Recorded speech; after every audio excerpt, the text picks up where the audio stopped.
Good day mga kabakal. So naka-attend ako at last dito sa One Gun Philippines Cavite chapter practice shoot. So practice shoot lang ito na ginanap sa Bureau of Corrections firing range sa may Muntinlupa. Okay. So bali dito mga kabakal, nag-share ako ng some practical shooting tips, no? Yung lalong-lalo na sa lateral movement. Nag-set up nga ako ng ito, ng kanina yung mga drills namin. So, nag-set up ako ng 3 target para ma-practice yung kanilang mga lateral movement. Panoorin nyo itong mga video namin na yun, guys. Yung mag-validate ng ito, ng 180 degrees, which is offendable ng DQ. At saka yung pagka in motion tayo, kailangan yung trigger finger natin nakalabas yan, no? Yun yung papracticein natin, no? Yung pagputok from one point to another na hindi tayo mag-violate ng 180 degrees, tsaka yung trigger finger natin na kailangan mapractice natin nakalabas yan. Ipapasok lang natin yung trigger finger natin pagka na andun na tayo, nakatutok na tayo rin, or approaching na rin tayo sa, or malapit na tayo sa target, no? Malapit na tayo sa target.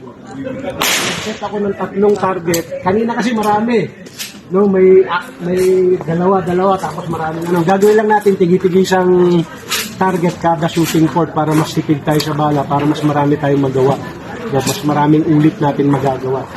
Okay? So punta tayo rito, gawin natin walkthrough lang muna. Walkthrough, no? Init handle. Kaliwete. Ayan, ayun si Sir. Ano yun, Sir? Nag-iisa ka. Nag-iisa muna tayo. Okay. So, dito tayo. Gagawin natin, para safe tayo. Dito tayo. Option 2. No, option 2. Magazine inserted, no chamber load. Para pag narinig nyo yung beep may timer ba tayong dala? Sir Mac. Si Kuya Mac, meron. Ayun. So, pagka narinig nyo yung beep, no, that's the time na i-draw natin yung pistol. Dito yung starting position natin, dito sa color yellow na to. Pag-draw, load, engage yung target. No? Engage yung target. Dito, isang target lang. Ito may harang, wag yung bibirahin yan. So, after dito, lilipat kayo rito sa kabila. Sa mga right-handed, medyo mabuti mga ate. So, pag-engage nyo rito, yung pagbitbit ng barrel, ng pistol, no, kailangan yung muzzle ng barrel nakaputok lang sa downrange. No? Pwede nyo i-ganon, pero wag sosobra, wag yung itihayang ganyan. Video mo. Pag itihayaan yung ganyan yan, nakikita nyo, nag-violate na ako ng 180. Ha? Magpas na ako rin sa 180 degrees. No? So, unsafe na siya. No? So kung right-handed kayo, maintain nyo lang na yung pistol is nakaganito lang.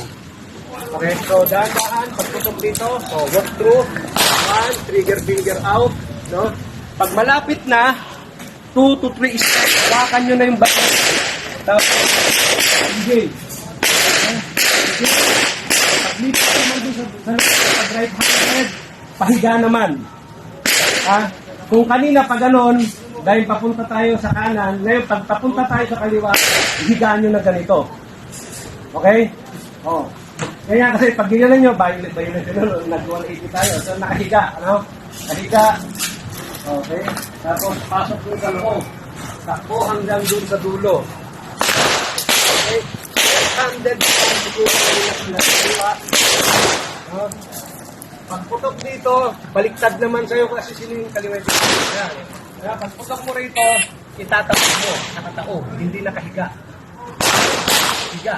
Ganun lang naman yan eh. Ganun sa kanan, diba? Pwede rin nakagantok mo. Pwede rin. So, pwede rin. Okay? Sa kaliwete. No?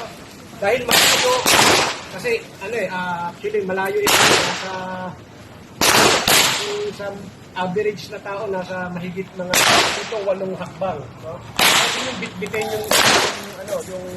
yung pistol. No? Pwede yung bitbitin nyo. Pero kung yung malapit lang, for example, yung board natin. Yung board natin. Kung gano'n ito, huwag nyo na bitawan. No? Pero pag malayo, 5 beyond, no? Pwede yung hit-hitin, no? Bit, para mas mabilis yung ano natin, yung lateral natin. Okay? So, gano'n naman sa kaliwa, nakahiga naman. Mapunta rin sa loob. Okay? Any question? Any question po mga kuya ate? Isang putok lang po. Sige, isang putok lang. Isang putok lang. Para mas bibig tayo sa bala. Isa lang. Isa lang ha, isa. Isa lang. Isa lang. Ano yan sila kuya? Ilang board? Kuya? Dalawa. No, dito lang. No. Sa board din? Sabay, ito po yung board. Okay? So random, no? So itong first na to is 1 round lang ang pinagawa ko rito para matipid lang sa bala.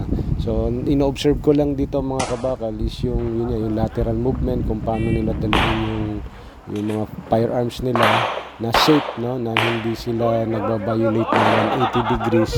And siyempre kapag in motion kailangan naka-trigger finger out sila. Kaya dito sa stage na to 2 rounds each na.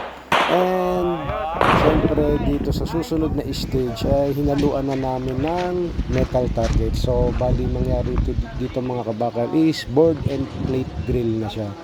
Okay.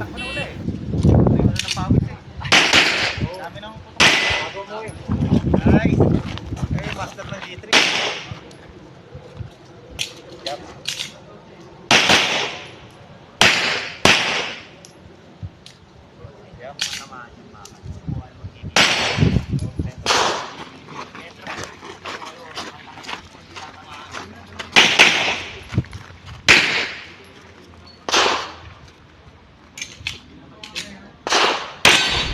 And pag after na to, hindi ko napigilan, nangati yung kamay ko, so nag-demo rin ako, no?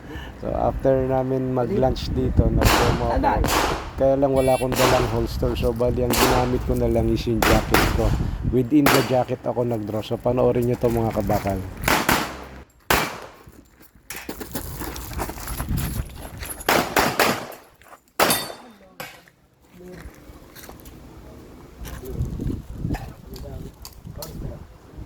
One, three, eight, nine.